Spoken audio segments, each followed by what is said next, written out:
네, 신촌 수요 성서 아카데미로 우리가 산상수훈 말씀을 살펴보고 있습니다. 산상수훈은 마태복음 5장에서 7장에 걸쳐서 등장하는 예수님의 가르침을 가리키는 말입니다.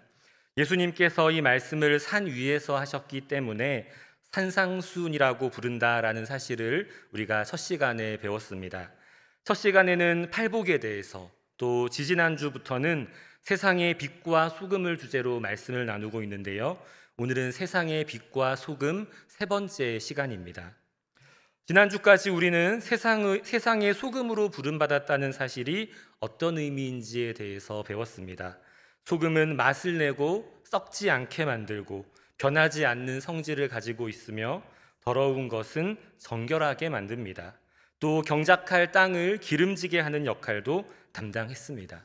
예수님께서는 예수님을 따르는 자들을 향해서 너희는 소금이다 라고 선언하셨습니다. 소금이 되어라 라고 명령하신 것이 아니라 너희들은 소금이다 라고 선포하신 것이죠. 너희들의 현재의 정체성이 바로 소금이다 라는 것입니다. 그런데 어떤 소금입니까? 세상의 소금이라고 합니다. 소금이라는 정체성을 어디에서 발휘해야 하는가? 바로 세상에서 발휘해야 합니다. 세상을 살맛나게 만들고 세상을 썩지 않게 만들고 하나님 앞에서 변함없는 모습을 지켜나가고 더러운 죄를 정결하게 하고 생명을 풍성하게 하는 이 소금의 사명을 이 세상 속에서 감당하라는 것이라고 우리가 지난주에 배웠습니다. 또 지난주에 세상의 빛에 대해서도 일부분 살펴보았는데요. 우리가 빛의 종류에 대해서 살펴보았습니다. 먼저는 빛, 광채, 햇빛, 불빛 등을 가리키는 포스란 단어에 대해서 배웠는데요. 이 포스란 단어는 예수님께서 나는 빛이다 라고 말씀하실 때 사용하셨던 단어입니다. 또 리크노스란 단어를 배웠는데 이 단어는 등불을 가리키는 단어라고 했습니다. 또 람파스란 단어를 배웠는데 이 단어도 횃불, 등불을 가리키는 말입니다. 리크노스와는 다르게 소나무 횃불이나 기름 심지를 꽂아놓은 등불을 가리킨다라고 배웠어요. 이 단어의 동사형 단어가 람포라고 합니다. 그래서 이 헬라어 단어들을 가지고 14절부터 16절 말씀을 다시 읽어보면 이렇게 될 겁니다. 너희는 세상의 빛, 포스이다.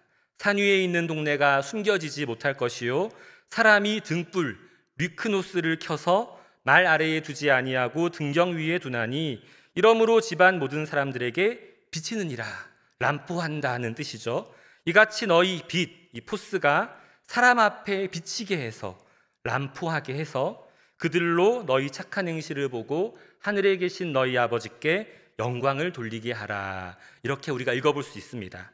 마태복음은 비슷한 단어들을 사용하는데 각각 단어가 가진 의미의 차이를 통해서 예수님께서 말씀하시고자 하는 바를 우리에게 더욱 선명하게 알려준다라고 할 수 있겠습니다.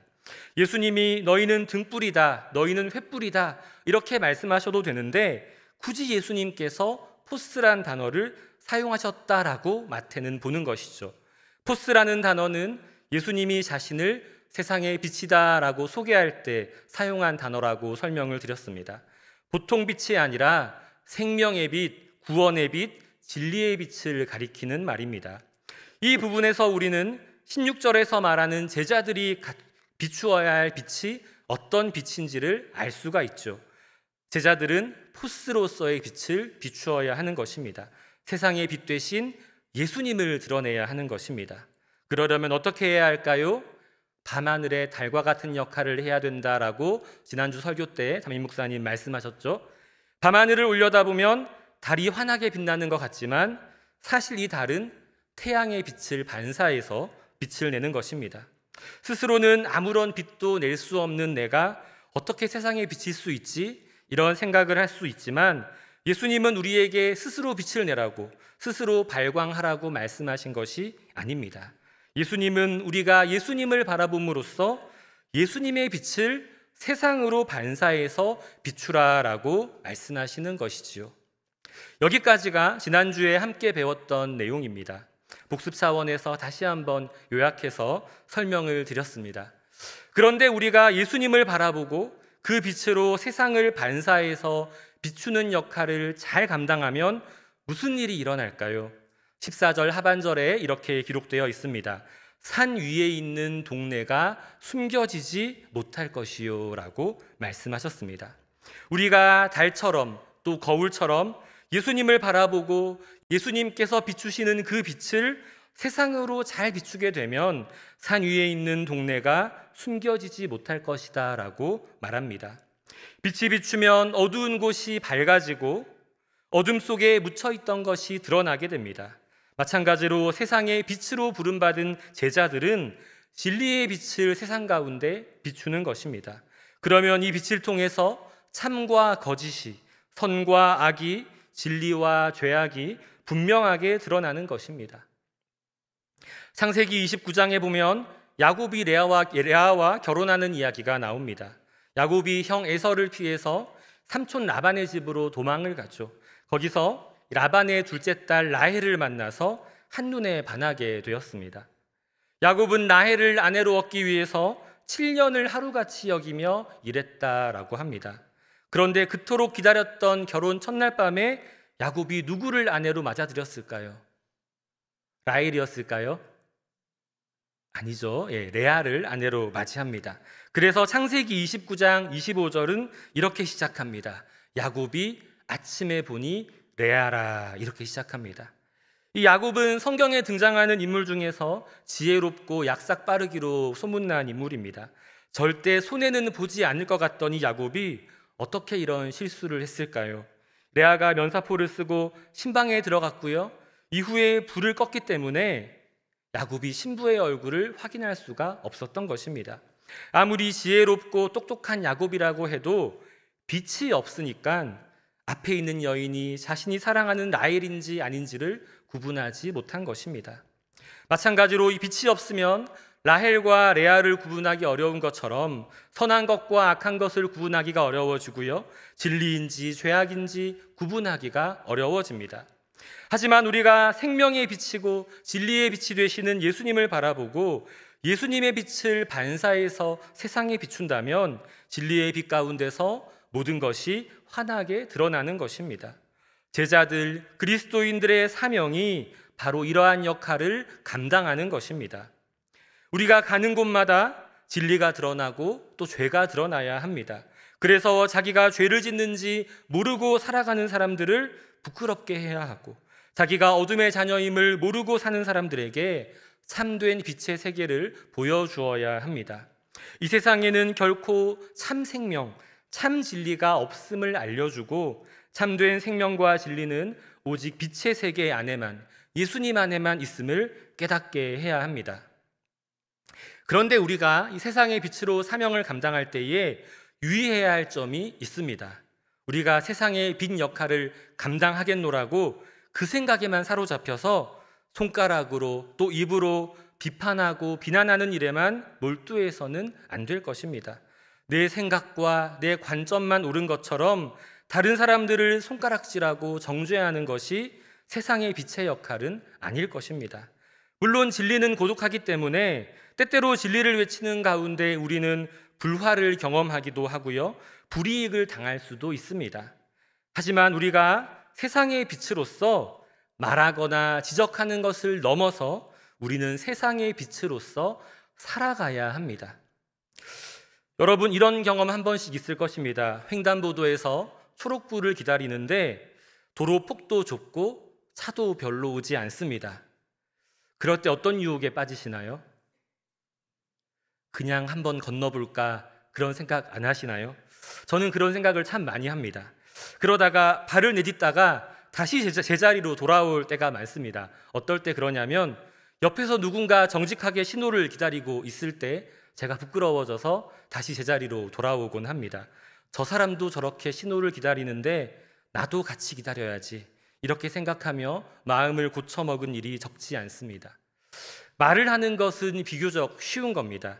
하지만 말한 대로 사는 것은 말만 하는 것보다 조금 더 어렵습니다. 그래서 이 말이란 것은 말보다 살아가는 것이 더 믿을만 하고요, 어떤 주장을 말로만 할 때보다는 삶으로 할 때 다른 사람들에게 깊은 울림을 주게 됩니다. 예수님께서 제자들에게 또 우리들에게 너희들은 세상의 빛이다라고 선언하셨을 때에 그 선포는 세상의 빛이라고 말하고 다녀라, 거짓을 들추어내고 비판하고 다녀라, 이런 의미는 아니었을 겁니다. 세상 가운데서 빛으로 살아가라는 것, 빛답게 살아가라는 것이 아니었을까요? 그래서 16절 말씀에서는 빛을 비추는 방법에 대해서 어떻게 이야기하나요? 우리가 16절 같이 읽어보겠습니다. 시작. 이같이 너희 빛이 사람 앞에 비치게 하여 그들로 너희 착한 행실을 보고 하늘에 계신 너희 아버지께 영광을 돌리게 하라. 아멘. 착한 행실을 통해서 빛을 비추라고 이야기하시는 겁니다. 말이나 지적이 아니라 스스로 착한 행실을 행함으로 스스로의 삶의 변화를 통해서만 다른 사람들 앞에서 빛을 비출 수가 있다는 것이죠. 혹시 우리가 세상의 어둠을 밝힌다고 하면서 비판하고 정죄하는 일에만 몰두하다가 오히려 우리가 비판하는 그 대상을 닮아간 적은 없었는지 돌아보면 좋겠습니다. 어두운 세상에 사랑이 없음을 비판하는 우리 목소리에 사실 우리 목소리에 사랑이 없었던 것은 아닌지, 우리 역시 어두운 세상과 동화되지 않았는지 스스로의 삶과 행실을 먼저 돌아보아야 할 것입니다. 그리고 변화된 삶으로, 빛다운 삶으로 세상에 울림을 주는 우리 모두가 되기를 간절히 소망합니다. 그렇다면 이 빛을 어디에 두어야 할까요? 우리 15절 말씀을 함께 읽어보겠습니다. 시작. 사람이 등불을 켜서 말 아래에 두지 아니하고 등경 위에 두나니 이러므로 집안 모든 사람에게 비치느니라. 아멘. 말씀드린 것처럼 여기서 등불은 리크노스라는 헬라어입니다. 어두움을 밝히는 등불을 의미하지요. 어두운 집을 밝히기 위한 등불처럼 우리도 어두운 세상을 비추는 빛이 되어야 한다는 것입니다. 그런데 이 등불이 어디에 있어야 하느냐? 말 아래가 아닌 등경 위에 있어야 한다라고 말합니다. 여기서 말 아래라는 표현이 참 생소한 표현인데요. 여기서 말은 곡식의 양을 재는 단어입니다. 우리가 한 말, 두 말 할 때 쓰는 말이죠. 우리나라에서 한 말은 10대, 20리터 정도에 해당하는데 헬라어에서는 한 말이라고 할 때 약 8.75리터 정도를 가리킨다고 합니다. 그러면 이런 도량형 단위로서의 말 아래 둔다는 것이 어떤 의미일까요? 아마도 여기서 말 아래에 둔다는 말은 이 나무로 만든 한 말짜리 바가지 같은 용기로 덮어둔다라는 뜻일 겁니다. 등불을 끌 때 한 말짜리 바가지로 덮었던 것이죠. 그래서 이 동일한 본문에 대해서 가톨릭 교회와 우리 개신교가 같이 번역한 공동번역 개정판에서는 이렇게 번역을 했어요. 우리 함께 읽어보겠습니다. 시작. 등불을 켜서 돛박으로 덮어두는 사람은 없다. 누구나 등경 위에 얹어둔다. 그래야 집안에 있는 사람들을 다 밝게 비출 수 있지 않겠느냐. 또 최근에 대한성서공회에서 번역한 새한글 성경은 이렇게 번역했어요. 우리 함께 읽어보겠습니다. 시작. 또 사람들은 등잔불을 밝혀서 그것을 바가지로 덮어두지 않습니다. 등잔대 위에 올려둡니다. 그러면 그것이 집에 있는 사람들 모두에게 빛을 비추어 줍니다. 돛박, 바가지 이런 단어들을 사용하고 있죠. 등불을 이런 돛박과 바가지로 덮어놓으면 불이 어떻게 될까요? 이 산소가 차단되어서 불이 꺼질 것입니다. 그렇기에 등불은 말 아래에 두어서는 안 된다는 것입니다. 대신 어디에 두어야 합니까? 등경 위에 두어야 한다라고 말합니다. 등경이란 이 벽에 툭 튀어나오는 부분인데 여기에 등불을 올려놓았다라고 합니다. 그래서 새한글 성경에서는 이 등경을 등잔대라고 번역하기도 했습니다. 등불은 방바닥이나 상 위에 두는 것보다는 높은 등불 받침대에 올려놓으면 이 빛이 넓게 퍼지면서 온 집안을 환하게 비치게 되는 것이죠. 여기서 말 아래와 등경의 차이를 우리가 주목해서 보아야 합니다. 등경은 빛을 멀리 비치게 하는 역할을 하지요. 반면에 말 아래에 등불을 두면 빛이 차단되고 결국에는 사라져 버리고 맙니다. 여기서 빛으로 부름받은 우리가 어떤 방식으로 존재해야 하는지를 알 수 있는데요. 빛은 차단되어서는 안 되고 높은 장소, 개방된 장소에 있어야 합니다. 설교 앞부분에서 세상의 소금을 이야기하면서 소금이 세상의 소금이기 때문에 세상 속에서 그 역할을 감당해야 한다라고 말씀을 드렸는데요. 빈 역시 마찬가지입니다. 제자들이 또 우리가 세상의 빛으로 살아가려면 세상 속으로 들어가야 합니다. 바가지로 우리를 꽁꽁 숨기고 세상과 단절시킬 것이 아니라 항상 열려 있어서 세상 속으로 나아갈 수 있어야 하는 것이죠. 우리가 비추는 그 빛이 세상 속으로 퍼질 수 있도록 우리가 항상 열려 있어야 합니다. 우리가 세상을 향해서 열려 있는 존재가 된다는 것은 어떤 의미일까요? 우리 교회 공동체 안에 진리의 빛과 사랑의 빛이 가득하다 하더라도, 그래서 우리끼리 아무리 행복하고 즐겁더라도 돛박으로 바가지로 우리 공동체를 막아놓으면 그 빛은 세상으로 흘러가지 않을 것입니다. 그뿐입니까? 외부와 차단되어 있으면 활활 타던 등불도 산소 부족으로 언젠가는 꺼지기 마련입니다. 우리가 세상을 향해 열려 있을 때, 세상을 향한 사랑과 섬김을 감당할 때 우리 안에 있는 사랑의 빛과 진리의 빛이 더욱 뜨겁게 타오를 수 있는 것입니다. 그리고 우리 안에 가득한 빛이 세상으로 퍼져나가서 어두운 곳을 비추는 역할을 잘 감당할 수 있는 것이죠.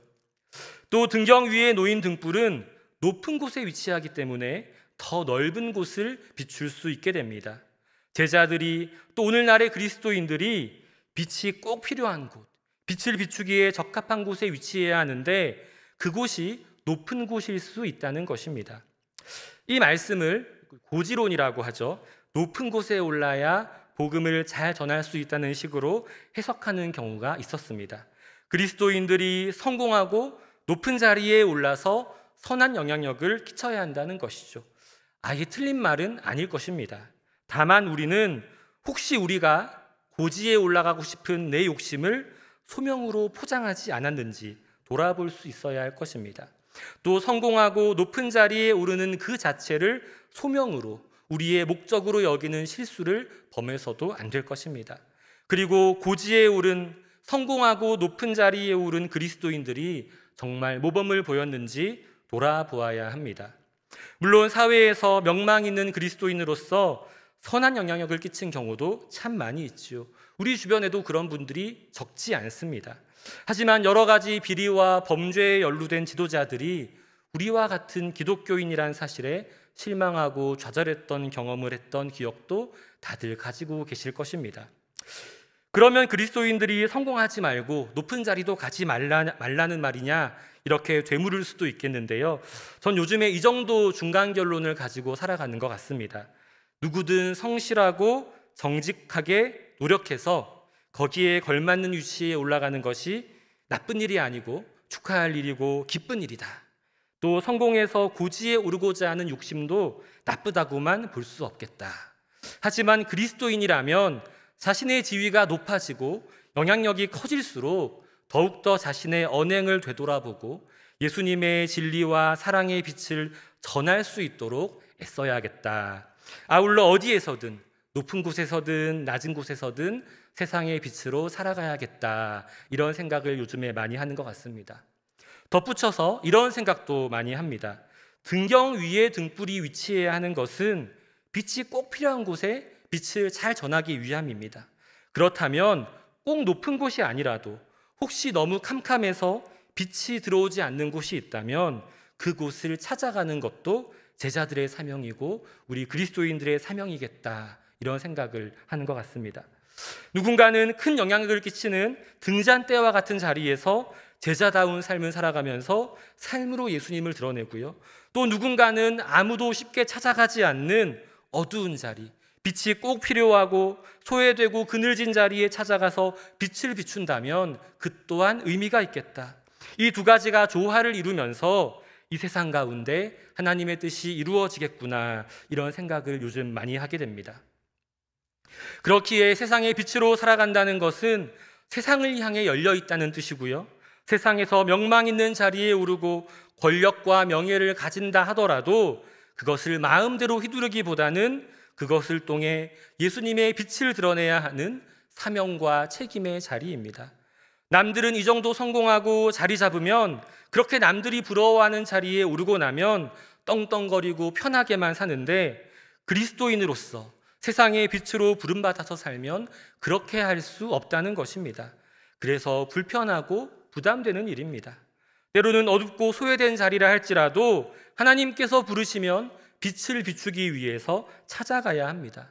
예수님께서 16절 말씀에서 계속해서 빛을 비추라고, 우리의 빛을 가만히 가두어 두지 말고 필요한 곳, 사람들 앞에 비추라고 말씀하시기 때문입니다. 16절 말씀을 우리 다시 한번 같이 읽겠습니다. 시작. 이같이 너희 빛이 사람 앞에 비치게 하여 그들로 너희 착한 행실을 보고 하늘에 계신 너희 아버지께 영광을 돌리게 하라. 아멘. 어떻게 빛을 비춥니까? 착한 행실을 통해서 비추라고 말합니다. 이를 통해서 사람들이 하나님께 영광을 돌리게 하라고 말씀하십니다. 왜냐하면 우리는 예수님의 빛을 비추는 거울이기 때문입니다. 우리가 거울처럼 세상을 향해서 예수님의 사랑과 진리의 빛을 비출 수가 있죠. 동시에 사람들은 우리의 모습을 통해서 우리에게 비치는 예수님을 바라보고 있습니다. 우리의 작은 행동과 작은 말 한마디를 통해서 예수님이 드러납니다. 우리의 행동을 통해서 하나님께서 영광 받으실 수도 있고, 동시에 우리가 하나님의 영광을 가릴 수도 있는 것입니다. 저는 저녁마다 운동 삼아서 경의선 숲길을 걷곤 하는데요. 요즘 날씨가 좋기 때문에 사람들이 무척 많습니다. 속보로 이제 길을 걷다 보면 다양한 사람들을 마주치게 되고요. 길에서 이런저런 상황을 자주 경험합니다. 다들 3, 4, 5 모여서 대화하면서 길을 가다 보니까 앞에서 오는 사람과 어깨를 부딪힐 뻔한 적도 많고요. 저는 빠른 걸음으로 이제 걷고 싶은데 서너 명이 즐겁게 대화하면서 가다 보면은 제가 속도를 줄여야 되거나 제가 이제 진로에 방해를 받는다, 그런 기분이 들 때가 있습니다. 사실 아주 사소한 일이죠. 그런데 제가 그럴 때 어떤 제 모습을 보냐 하면 아주 불쾌해하고 답답해하는 제 모습을 보게 됩니다. 왜 저 사람은 배려하지 않지? 왜 저 사람은 조심하지 않지? 이렇게 속으로 중얼거리는 것이죠. 사실은 제가 배려하지 않고 제가 조심하지 않았던 것인데 말이죠. 저희 아주 속 좁고 연약한 모습입니다. 그때 제가 제 마음을 어떻게 다스릴까요? 물론 쉽게 마음을 다스리지 못하는 연약한 사람이지만 그럴 때마다 이런 생각을 합니다. 저기 저 사람이 우리 교회 성도님일지도 모른다. 내가 얼굴을 잘 모르는 우리 성도님일지도 모른다. 내가 조심해야지. 그러면은 참아야지. 마음의 여유를 품어야지. 이런 생각이 조금은 드는 것 같습니다. 그런데 사실 이 얘기도 부끄러운 얘기입니다. 제가 목사라는 생각을 마음에 새겨야만 마음의 여유를 찾는다면 그것도 참 부끄러운 일이죠. 하나님께서는 저를 목사로 부르시기 이전에 그리스도인으로, 세상의 빛과 소금으로 부르셨는데 저는 언제나 그리스도인답게 살지 못하고 언제나 세상의 빛과 소금으로 살지 못하기 때문입니다. 높은 곳, 등경과 같은 곳에서 개방된 존재로, 모범이 되는 존재로 살아가기에는 턱없이 부족한 제 모습을 자주 발견합니다. 혹시 저만의 이야기일까요? 제가 용기 내어서 제 부족함을 여러분과 나눈 것은 이런 고민이 저만의 고민은 아닐 것이라고 생각했기 때문입니다. 그리스도인들은 세상에 비치고 등경 위에 놓여진 존재입니다. 세상 사람들은 교회를 향해, 그리스도인들을 향해서 기대하는 것이 있습니다. 그런데 우리가 진짜 빛이 되지 못하고 진짜 소금이 되지 못하면 어떻게 될까요? 세상에 비친 것처럼, 세상의 소금인 것처럼 그렇게 살아가려고만 하고, 그럴듯하게 살아가려고만 하고, 실제로 우리 내면에 참회와 변화와 성숙이 일어나지 않는다면 우리는 등경 위라는 우리의 자리를 감당하기가 어려워질 것입니다. 영광과 기쁨의 자리, 사명의 자리가 우리에게 고통의 자리가 되는 것이지요. 날마다 예수님을 바라보고 예수님을 닮아가는 우리 내면의 변화와 성숙이 있을 때, 그럴 때 우리가 등경 위에서 빛으로서의 사명을 잘 감당할 수 있을 것입니다. 특별히 16절에서는 너희 착한 행실을 보고 사람들이 하나님께 영광 돌리게 하라라고 말하는데요. 여기서 착한 행실이란 것이 공로주의가 아님을 우리가 기억해야 합니다. 공로주의, 이 공로를 쌓고 착한 일을 많이 해서 구원을 받을 수 있다는 생각은 우리 신앙의 근간을 흔들 수 있는 아주 위험한 생각입니다. 성경은 무엇이라고 말합니까? 우리의 착한 행실을 통해서 우리 스스로가 영광받는다라고 말하지 않습니다. 오직 하나님께 사람들이 영광 돌리게 하는 일에 우리의 착한 행실이 쓰임받을 뿐이란 것이죠. 우리의 착한 행실이 공로가 될 수 없는 이유는 우리의 착한 행실보다 하나님께서 우리에게 먼저 베푸신 은혜가 훨씬 더 크기 때문입니다. 하나님께서 우리에게 놀라운 은혜를 이미 베푸시고 죽을 수밖에 없는 인생이 생명을 얻고 예수님 믿고 구원받게 된 이 은혜가 너무 크기 때문입니다. 그 어떤 선행으로도 갚을 수 없는 놀라운 은혜를 우리가 이미 받았기 때문에 우리는 그 은혜에 너무 감사해서 우리가 할 수 있는 작은 일을 하는 것일 뿐이지요. 그래서 우리가 종의 마음으로 이렇게 고백하게 되는 것입니다. 누가복음 17장 10절 말씀을 함께 읽어보겠습니다. 시작. 이와 같이 너희도 명령받은 것을 다 행한 후에 이르기를 우리는 무익한 종이라 우리가 하여야 할 일을 한 것뿐이라 할지니라. 아멘. 이것이 세상의 빛으로 살아가는 그리스도인의 참된 자세입니다. 빛은 자신이 살면 빛날 수가 없어요. 자신이 다 타버려야 빛이 나는 것입니다.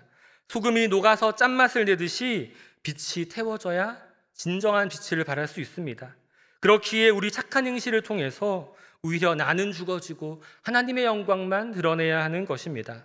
그리고 나서 우리는 나는 무익한 종이라 하여야 할 것을 한 것뿐이라 라고 고백할 수 있어야 하는 것입니다. 그런데 그렇게 하지 않으면 어떤 취급을 받게 됩니까?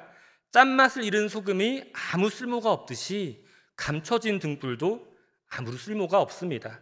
우리가 적극적으로 녹아지고 태워져서 짠맛을 내고 또 빛을 발하지 못하면 쓸모없는 존재가 되는 것입니다. 그러면 밖에 버리어서 사람들에게 짓밟히고 사람들에게 무시와 비난을 받게 될 것입니다.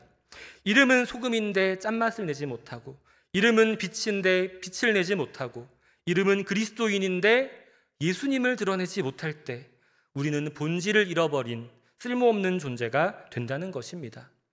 요한계시록 3장 1절에서 예수님은 사제교회를 향해서 이렇게 말씀하셨지요. 함께 읽어보겠습니다. 시작.